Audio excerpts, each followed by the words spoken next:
দুধ এবং দই কোনটা খাবো? বয়স বৃদ্ধির সাথে সাথে আমাদের শরীরে ক্যালসিয়ামের ঘাটতি শুরু হয়ে যায়।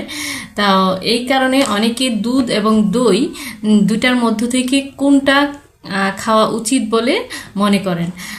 দুধ যদি আপনি হজম করতে পারেন, সেটা দুধের এক ধরনের উপকারিতা এবং দইয়ের আরেক ধরনের উপকারিতা।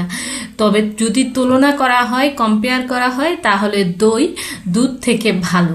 অর্থাৎ যাদের ল্যাক্সেটিভ প্রবলেম আছে, যাদের মানে সহজে হজম হয় না, হজম সংক্রান্ত সমস্যা আছে, তাদের দুধ সহজে হজম হয় না, তারা দুধটা অ্যাভয়েড করে দই খেতে পারে। ওভারঅল দই সবার জন্যই ভালো, কারণ দই আমাদের শরীরের গুড ব্যাকটেরিয়াগুলোকে গ্রো করতে সাহায্য করে, পাশাপাশি আপনার শরীরের পুষ্টি বা বিভিন্ন ধরনের ক্যালসিয়াম যে ঘাটতিগুলো আছে সেটাও পূরণ করে। তো যদি বলেন যে কোনটা ভালো, আমি বলবো দুধ এবং দই এর মধ্যে দই ভালো।